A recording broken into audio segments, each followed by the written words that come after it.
this is the prettiest view of the house, I think, really. The nice balance of it. I remember rather vaguely, because I was a young child, 8 years old at the time when my older sister got married and the reception was here. And it was a lovely summer day, and, you know, everybody just out and all over. It's a very warm and family house to begin with. But I think that's thanks to Platt and Mother and Dad and their skill in putting rooms together. It was always very comfortable for me. The one thing I did enjoy is in the basement, which are where the offices are now, were storage rooms. And with my little friends, we'd play hide and seek and sort of turn practically all the lights out. And I could lose them down there. Among the great experiences of my life, because we'd be out in the woods between 30 and 35 days. And we traveled as far as 100 miles north of Jasper into the national forests up there. And on a pack train. And just in good weather, there's nothing more comfortable. In bad weather, there's nothing colder. I've never been so cold in my life. Brad's mother and sister were just as active as the men in the family. His sister Priscilla was an avid horsewoman and was among those responsible for bringing the equestrian sport of dressage to the United States. Brad's mother embodied the family's belief in a vigorous physical life as well, on the golf links and in the air. She got involved in golf very much. She was a competitive person. She went on the tour, and in the middle 20s, worked herself up to being #2 woman golfer in the country. She and Dad met on the golf links, and they got married in 1924. She was the active athlete, and she wanted to fly very much, and you mean pilot her own plane. She went to ground school over at the Norwood Airport when they're still married. Well, welcome to episode 2 of Life at the Endicott House. And that was a wonderful introduction by Brad. Today we're going to explore the 4 rooms on the first floor, which encompass 3,600 square feet, if you can imagine that. Also, I want to note that we'll be available for questions at the end of our episode today, as well as the subsequent episodes. This is probably going to turn out to be a 4-part story. We'll get into that a little bit later, but I do want to make a special announcement to all of our viewers, our MIT folks, that we are going to have a trivia contest of questions at the end of our last episode, and whoever gets all of the questions correctly, and if there's multiple people, we will pull the name out of a hat, we'll get a video team building session by the Endicott House staff for your group of 10 people in your office. So that's our offering to everyone today. So you've got to pay close attention, and there are probably going to be a few little tidbits in these episodes that a lot of people don't know, maybe none at all other than myself. So we want you to pay close attention. But welcome again, and especially welcome the folks coming back. We greatly appreciate Diane Tavician allowing us to do another episode, and we're getting pretty good at this. Our production team, Amy and Joe, are doing a fabulous job with me and keeping me on track. So with that, I want to start moving down the floor and make our way down the hallway. You'll notice I want to point out one thing as we get into the hallway, that there is a photo that was part of the introduction with Brad, which was actually, the negative was reversed before it was used. So the actual staircase is opposite. So the house looks totally reversed. So that may be one of the trivia questions. The first thing I want to point out, we have this beautiful oak staircase, and I'll get into that a little bit later, going up to the 2nd and 3rd floor. But underneath the staircase, which we currently use as an office, was the telephone room. And that's where that family would put the phone. And if anybody called, naturally in this house, one of the servants would answer the phone and go and get Mr. and Mrs. Endicott. But they're able to have a private conversation, very typical of that era. The next piece I want to point out is this, what we call the living room closet, was a closet set up for an organ. And as you can see, the ornate scrollwork on the oak at the top 3 panels, which have a screen behind it, so the organ instrument could have the sound come out from that space. The Endicotts never purchased the organ, and I believe that probably in that time, organs inside private residences kind of going out of vogue, and pianos were a little bit more of the state-of-the-art thing that people would have adorned in their house. And I'll get into that a little bit later. So moving into the largest room that we have, the living room. I think many of our MIT folks will remember this. We do a lot of functions. We do the Cardinal and Gray Society banquet here in this room, as well as the MIT retirees and very many other groups. So it's used quite a bit as a function room, but also as a meeting space today. But during the Endicott period, and we do have some photographs of this, the center area here was the formal living room area, focusing on the fireplace. There were 2 very long couches facing each other with a coffee table, and each one of the tables had a sofa table with lamps and some art pieces adorning that, and there was books laid out on the coffee table. But I want to kind of focus in on throughout the history of the house, Mr. Endicott as well as Mrs. Endicott, throughout their travels in Europe, throughout North America and other places, picked up many features for the house. All of the mantles were hand-selected by the Endicotts. As you can see, this one is pretty soot-borne. The Endicotts, as I understand, would have a fire quite often during the winter months. During my tenure, the last 23 plus years, we've only had this lit twice. And because it has such a dramatic draw in the flue that before our new HVAC system, when we put the fireplace on, the doors to the back kitchen area swung wide open in order to give enough draw in. But as you can see, the family being very avid outdoors people, as Brad described in the introduction, we have the hearth here, which is adorned by 2 musical bears, and also the tools for the fireplace are done in bears, all selected by Mr. Endicott. And moving on to the next part of the living room is a sitting area that Mrs. Endicott used quite often. One of the stories is when they would entertain, extended family and some friends. After dinner, the men would retire into the den, which is the room we're going to get into next. And the ladies would come out here to sit down, maybe have coffee or tea or dessert, and sit and enjoy this wonderful view. Mrs. Endicott had her afternoon tea served here on a regular basis. Interesting fact about the house, the foundation was moved 6 degrees to the south, as opposed to the original Victorian home, in order to capture a very majestic view of the skyline of Boston. As you can see, the trees have fully enveloped this space at the current time. But when we get upstairs, I'll be able to show you some of that view. But as you can see, it really has a wonderful, wonderful view. This picture in the front of the house. One of the very, very interesting pieces that we have is the ornate ceiling. Mr. Endicott brought Italian painters from Italy to do this work. What's very unique about this, beyond just the artwork, this is all original, is that this is not wood beams. It's actually finely sanded down concrete to look like wood beams. As you can just see, it's very, very intricate. You can see this is the original chandelier from the house, again with our LED lighting.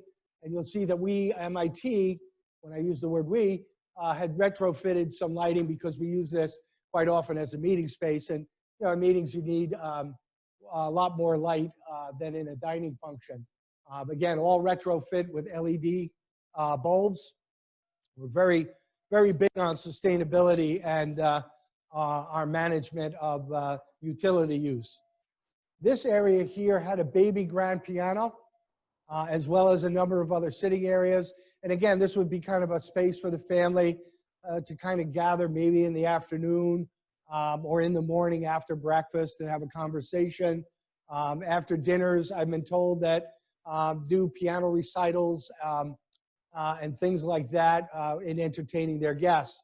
Also, imagine this room, the Endicotts, when entertaining large groups of people, they could do a formal dinner here with a large group, or do a dinner in the dining room with a smaller group and come in here for dancing. So it was also, during their period, multi-purpose as well as we use this today. And now we're going to make our way into the den, which MIT had named the gun room, and I'll get you explain the reasoning for that. But you'll see in this room, this is all Mr. Endicott. You'll see Mr. Endicott's trophies. And again, being a contemporary of Teddy Roosevelt, he went on very many hunting and fishing expeditions. I'll get into that a little bit more in detail. But he was very involved in environmental projects as well, never wasteful with the environment. As the story goes, he was offered the governorship of Alaska during the Calvin Coolidge administration when it was a territory. He declined, but he has a variety of color 16-millimeter films that are still used at the Historical Society in Anchorage, Alaska, of the beauty of the outdoors. So one, not to abuse the environment, but of a very different era. And you can also see the chandelier and the wall sconces are all done in a very unique animal motif. I also want to point out another beautiful fireplace mantle, beautiful marble. These are original pieces on the hearth, as well as the tools. And there was a fireplace on the opposite side of the room. So it was matching fireplace, quite unique to find. But to get a real feel of how the house was in those days, I'll let Brad tell the story. This was the main living room, and this is the room that Dad loved. And both he and Mother put a lot of attention into the room and the detail.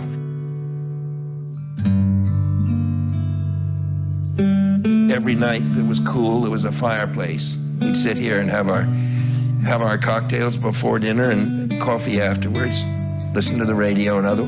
But this was the conversational circle was generally right here in front of the fire.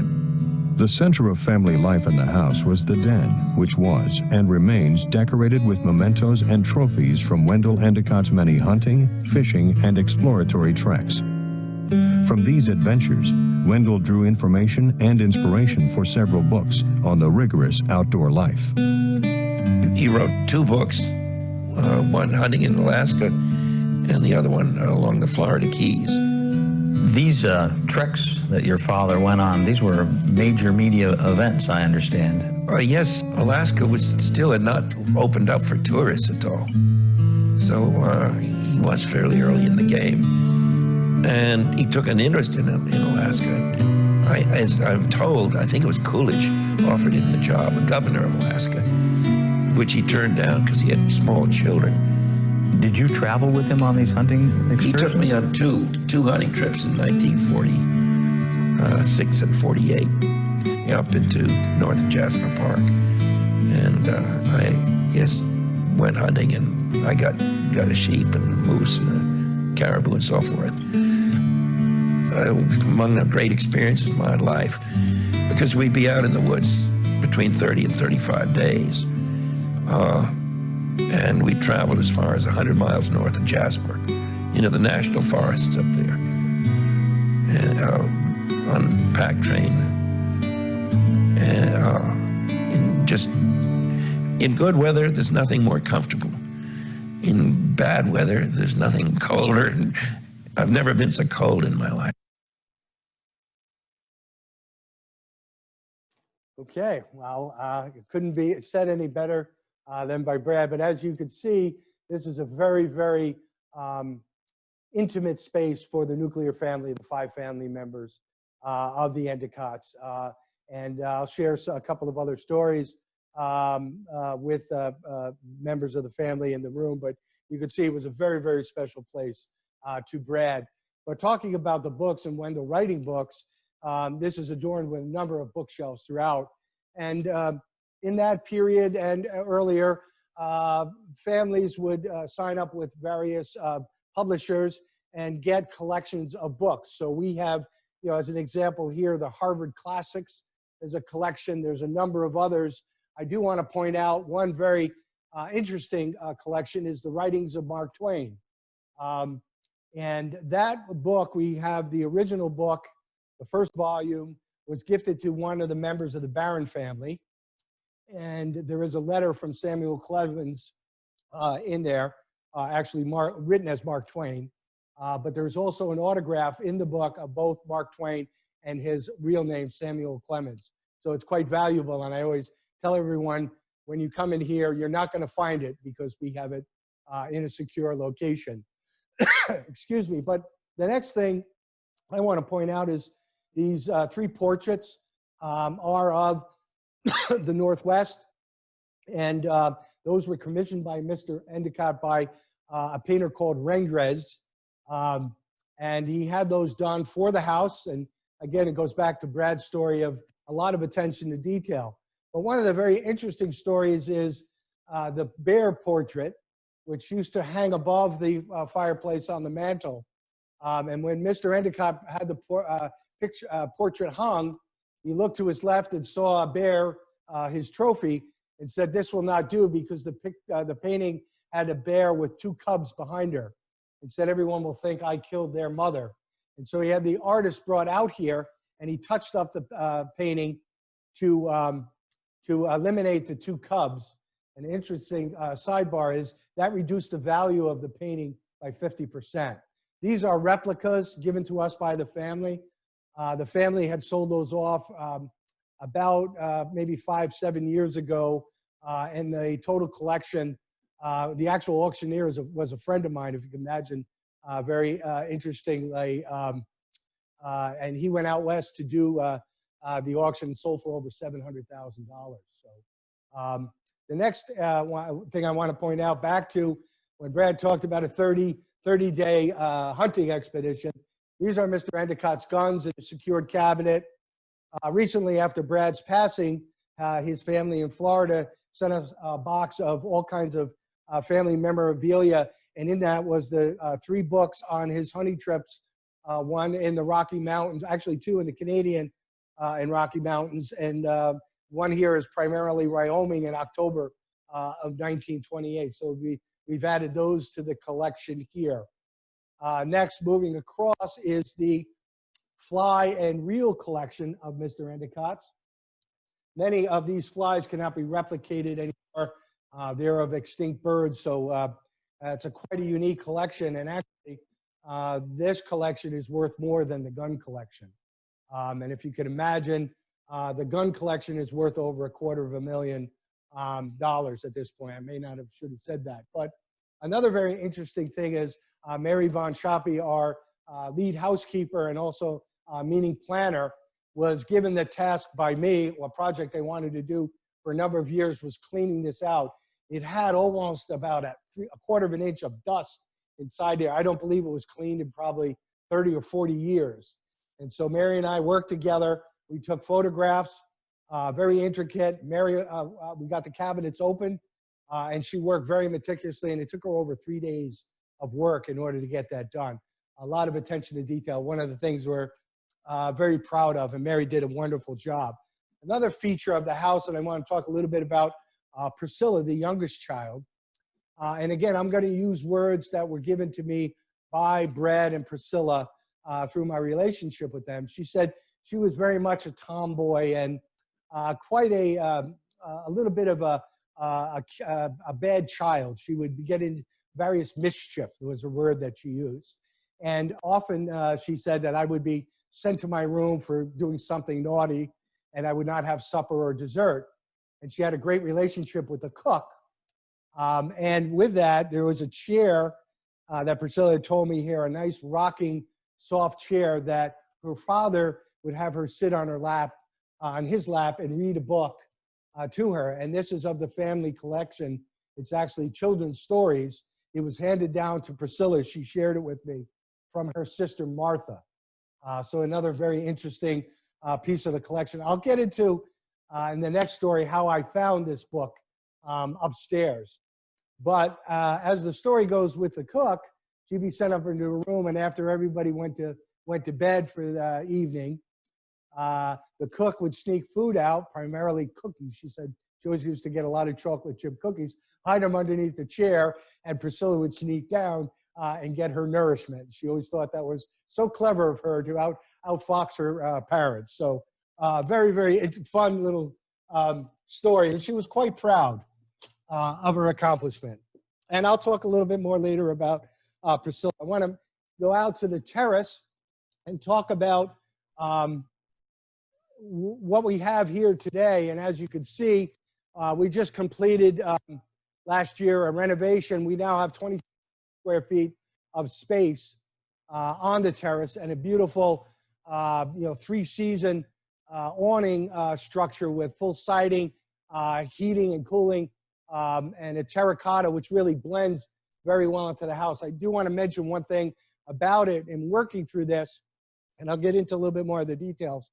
When you look at it, it fits in with the size of the house. It's not out of scale. And one of the things in my history in the hospitality world, in converting properties, sometimes for business purposes, we bring things out of scale. And they're very noticeable to folks. But we had expanded out and added the 8 to 10 feet space. We put in a granite staircase. We moved the limestone staircase. And I want to share another little funny story. As Brad had told me, the centerpiece of this terrace was a fountain that the family had. Long gone, don't know whatever happened to it. But when the contractors were putting in the staircase, they came across some drainage pipe, and they were trying to figure out, upset, what are they going to do? They broke into some pipe, and et cetera, et cetera. And when they called me, I remembered about the fountain, and that was the drain line for the fountain, so they could drain it down each winter. Another example of very intricate detail. The limestone staircase is in storage up in our compost area, again, to be used somewhere else on the property. I'll talk a little bit more about that next. But as Brad expressed, this was the area where the only family wedding occurred, was his older sister, Martha. And if you look far off there, that's where Brad was telling the story on the intro. But we're very fortunate to have our own water source. So in this period of time, we're able to maintain the grass as well as we can with the heavy drought that we're faced with now. I want to talk a little bit about how we went through the design and build out of the space. As you can see here is a very intricate balustrade. John McDonald, who is very instrumental working with me and others here, who oversees the property at from MIT, we looked at the, I don't think it fits our character. And so, okay, architect, and through that direction, we were able to balustrade, which is actually a copy of the original balustrade on the far end of the property. And we added more cement urns to adorn flowers. And we have our winter plants, again, being closed down. We would normally, in a regular business day, have this adorned with beautiful summer flowers with their beautiful colors. And we have irrigation to them as well. But I really want to commend John on, really helping us think this all the way through, because we were able to collaboratively capture the real beauty and essence of this space. It's very, very fitting with everything. We now have a handicap lift as part of the here to allow those to have full access. Back originally, I want to share another little story. When we did the kitchen renovation about 18 years ago, we had to put in a handicap ramp. And again, the codes were a lot different then. And so with that handicap ramp, we had to take out a beautiful limestone bench and pedestal underneath out because it just was blocking the way. And we were able to reuse that, and that actually adorns the front entrance. We had to elevate the front entrance to have handicap accessibility there as well. And so that was reused. And that's one of the themes that we try to do here collectively, is look at all of the physical assets that we have in storage and make sure that we keep the integrity. And I'll talk a little bit more about that in our renovation. But a very, very, very interesting piece. Now, moving back inside of the house, I want you to take another view of outside, because it's just absolutely, I mean, it's the essence of the entire property. It's just absolutely beautiful. I'm sorry to, but I think everybody really enjoy that. It's a beautiful day out there.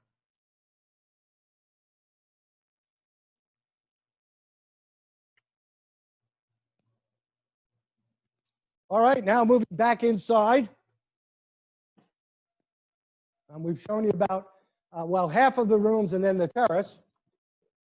We're moving back inside, and I want to talk about a unique aspect of our renovation. Again, back with that renovation about 18 years ago, we had to add a corridor, direct access to the terrace.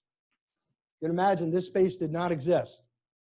What existed here originally in the house, from the 2 closet doors that are still in the gun room, there was a sink area for all of the bar supplies. Endicott's entertained. And then beyond that was a half bathroom. In front of the half bathroom was a doorway into the center space. And the center space, a spiral staircase, which took you down into the wine cellar of Mr. Endicott's and the family safe. There is a safe in the space beyond here, but this staircase no longer exists. Taking the guests, Mr. Endicott could go downstairs, get a wine or a bottle of alcohol, whatever it may be, and come right back upstairs and not have to go through the whole house. This section here was a closet, a walk-in closet, and I'm going to talk a little bit more in the future episodes about closets because there's quite a number of closets which adorn the house. There was a walk-in closet where Mr. Endicott had storage for all of his hunting clothing, boots, water, waders, his coats, ammunition, supplies, and all of that, and they were all marked. Hanging closets as well as large dresser drawers built into the wall. We still have all of the faces of that in the renovation, so maybe someday we can reuse that. But again, that was Mr. Endicott's closet. Before we move on, I do want to point out some of the intricate work that we did back then in order to carry the character of the house throughout. You could see to the best of our ability, we copied a lot of the trim work and colors and look. And these are 2 of our wine cabinets that were added to this space. So another great accomplishment in a renovation project. I think I do want to say that one of the great advantages of being a part of MIT is there's not always the budget that's looked at when we're doing projects and stuff. It's what is the return on investment, what is the value. And again, we could have probably saved some money on this corridor. Some people would have not noticed, but wanted to have the attention to detail, and that's great. And again, most people coming in here would have no clue that this did not exist prior to 18, 20 years ago. Now into the dining room where the family would have their meals. So again, as Brad described, cocktails in the den, then come in here and would have a formal dinner. If you look at, we have the portrait of Mrs. Endicott in her dinner gown and Mr. Endicott, as he would love to pose with a pair of boots on, his wonderful hat, and his shotgun. Many of the photos and films of Mr. Endicott, he loved his pipe. There's also a portrait of Brad that shows the Maxwell Castle in Scotland behind it, as well as him in the Maxwell kilt. And he was a teenager at the time that painting is with the family in Florida, and they have willed it to come back to us at some day. I want to touch off on the attention to detail, again, looking at the ceiling, beautiful gold trim painted on the space, and the beautiful ornate fireplace mantle, another very unique one. But also looking at how the room was used prior to the current pandemic that we're in. We would have 40 to 48 guests potentially in here. And again, the furniture is very fitting and in color and scheme, carpeting and all of the draperies. Our interior decorator really worked very hard to capture the feel. So even though you'd have a large number of people in here, it feels like a family dining room. We do a number of our board meetings, our semi-annual board meetings, we would do dinner in here with our board after our meetings. So very comfortable, very intimate space. I want to move into the flower room. And again, during the and also during our period, again, we're closed down currently now, would be adorned with all kinds of flowers and plants and changed throughout the seasons. Another very ornate, I believe this one is an Italian marble mantle fireplace, absolutely beautiful. And again, capturing the draperies, we have sunshades that go down here during periods of time of the day to make sure that we don't have, you know, that direct sunlight and glare. But I do want to point out this is one of my favorite projects in all the years that I've been here. Is about 6 to 8 years ago, we came to the understanding where we were going to have to fix this ceiling. It was peeling, it was chipping, some of the plaster was drying out and falling off, and the trim around the side was in some disrepair. And so we went out and found a painter who was able to do the work. It was a little bit of a process to find the right person. So it's not only just an interview, but you got to see a lot of their previous work. And we actually hired a gentleman, and he actually worked here for over 3 weeks in restoring everything and was able to match all of the colors. If you could imagine the detail work, especially up there in the center of that dome ceiling, in getting how that blended colors come in together, the blues into the purple. One of my favorite projects that we were able to accomplish. There was a lot of concern that would we be able to pull it off, but we managed to do, I think, quite a good job. This is Priscilla Endicott. I'm getting back to her. So this portrait, I've got a very interesting story about, but absolutely, this is, she was about 18 or 19 years old. And is absolutely a beautiful woman. Even today, she just makes a wonderful, wonderful presence. And she's just a charming, wonderful person to converse with. One of the stories, she's always interested in you, other people. And Brad was that way as well. It was never about them. They were always interested. So how are things going with you? How's your family? How's so-and-so? What's going on in your life? And just a wonderful relationship. But Mrs. Priscilla was going through puberty, the puberty change, as Brad describes it to me. And so this portrait was not done with at the same time as the family collection. When I came here, this portrait was not here. And after about a year, 18 months of my relationship with Brad, he had called one time and we were talking. He said, "Mike, do you want Priscilla's painting?" And I said, "Well, what do you mean?" He said, "Well, we have a portrait of Priscilla that used to be at the house. Would you like to have it back?" Well, I said, "Of course, Brad." And I hung on the phone, and he said it was in the garage, actually. And I said, "Oh, I'll be right down. I'll come and take a look." I went down, and we looked at the garage. He opened it up. It was in a crate. I said, "Brad, we'd love to have it back at the house." I said, "Well, we're going to have to do something special in bringing it back." I don't know the story of how it left here and was not here. I don't know that controversy. But we brought it up here. We had Priscilla and some other members, Brad himself and other members of the family here, and we hung this portrait in the room next door. And recently just brought it in here in the space here to have the family together and hopefully have Brad returning. But it's actually a beautiful portrait, and she actually married, it was her first husband. I think she was married 3 times. She actually married the artist, but it's actually a beautiful, beautiful picture. The detail here, beyond just capturing her beauty. So I'm very proud of that, and just love having that in here because it has a great story to it. And moving across to the room with many lives is what we call today the music room, and I'll get into the story about the music room. And just going back to the MIT time period when MIT took over the property, everything in MIT is very numerical. And so this property was OC1, Off Campus 1, the first property. And then all of the rooms were listed numerically on, the ground level was G, OC1, G12, 10, 8, and so on and so forth. But also the two rooms when I arrived here were described as the large dining room and the small dining room. And it really wasn't, a very intimate way or a very hospitality type way of using the space, and it really didn't show its character. So in my conversations with Brad, he told me some stories about the room, and its original use first was a piano play. It was a playroom with a piano, and as Brad was growing up, he would practice his piano, and as he told me, he was not very good at it, nor did he really want to play the piano.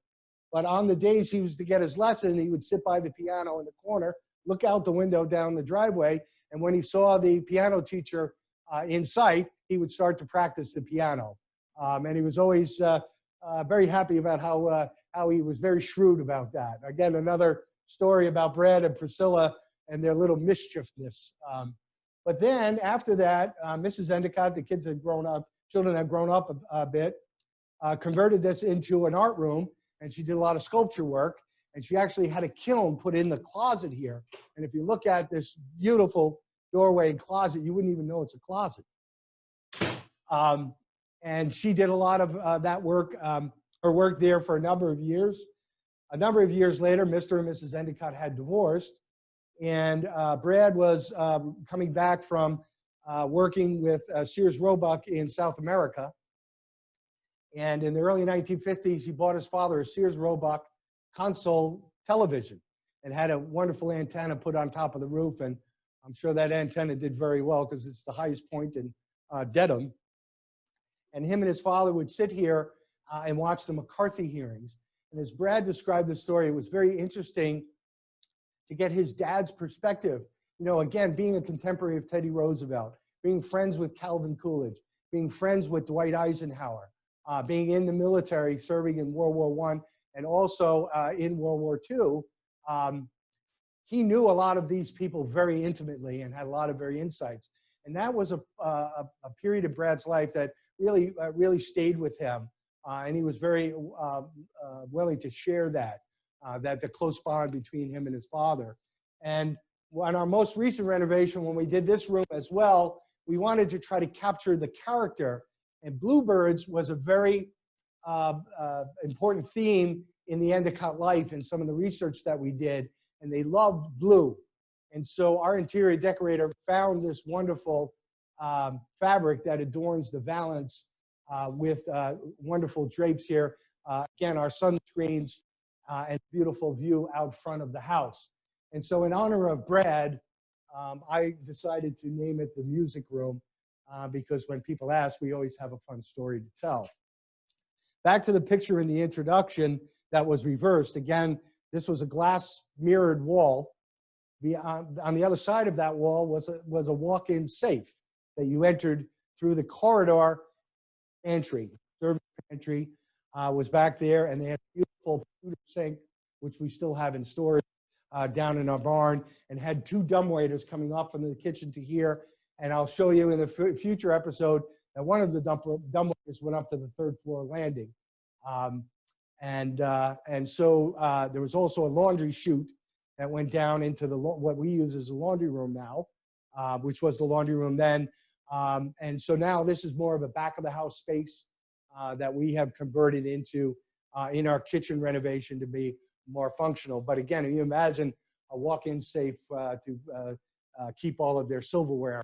And then beyond that was a servant's offices, the cook's office, and some other storage rooms. Now moving on towards the end of our episode here, and coming back to the oak and the staircase, I do want to share, again, some more of the very intricate tool work done on the wood crafting that was done on the balustrade and banister. And again, as I was told, the reverse oak inlay throughout this area, the wall and the hallway, and going all the way up to the second floor is a reverse inlay to capture all of the curves out as opposed to them being hidden.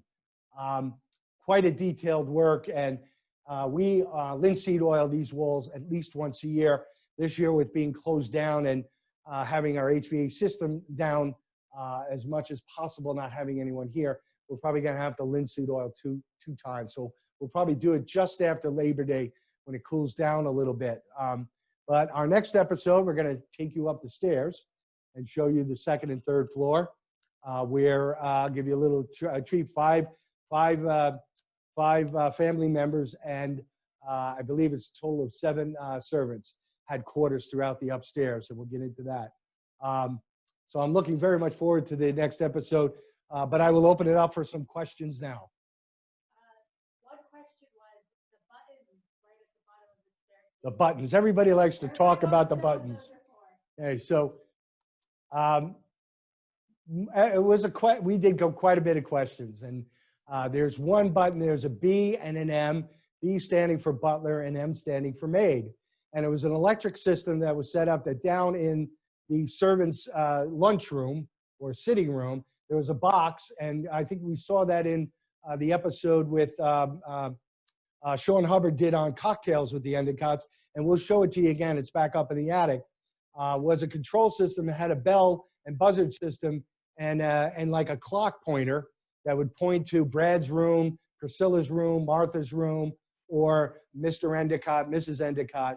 But one of the very unique things is there's also a PS there. And we could never figure out what, we understood B, butler, M, maid, but PS, what did that stand for? Finally, one day I was able to ask Brad, and he said that when they had guests, and I'll tell you a little bit more about that, staying with them, that was for their personal servant. So if Mrs. Endicott's mother was here, or a cousin came from New York and stayed up here for a month, they would have their personal servant could be buzzed to provide service to them. So that was well, it was very interesting to find that out. Okay, another question is, what kind of wood is the staircase made out of? Oak. This is oak. There's a lot of mahogany and oak. And again, looking at the floors, and I'll show a little bit more of that, we still have some of the excess flooring. That the oak floor is done in a herringbone style, which is, but is 1 3/4 inches, not manufactured anymore. You could not replace this oak floor with this same oak floor. We have about 15 or 18 pieces left downstairs. That's it for the questions. That's it for the questions. So. I did just want to remind everyone the next episode is September 2nd at 12 p.m. So just a quick reminder for that. Right, and so we're hoping to get through the next 2 floors in the episode, but then Diane has agreed that we will have an epilogue. We have another show coming on with houseplants in the latter part of, I think, September, and then we're going to come back September 24th, and then we're going to come back with what we're calling epilogue or episode 4, and we're going to get into some of the attic space, also with the little story of Brad in the introduction about how he was able, or when we were in the gun room actually, about how he could lose his friends down in the basement and hide and go seek. There's some really interesting spots down there we'd love to share. One last question snuck in. Is the small dining room still used for dining functions? Yes, it is, as the music room. We also use it for small meetings, groups, smaller groups, we use that for dining, for all meals. All right, so somebody remembers the small dining room. So I want to say again, thank you. I want to thank our production team, all the other folks that supported us in making sure everything was all set up. I'm just the only one part of this that stands in front of the camera. I hope you enjoyed the episode and we're able to share some fun stories, and I think we'll even have some better ones as we get upstairs. So we will see you on September 2nd. Thank you.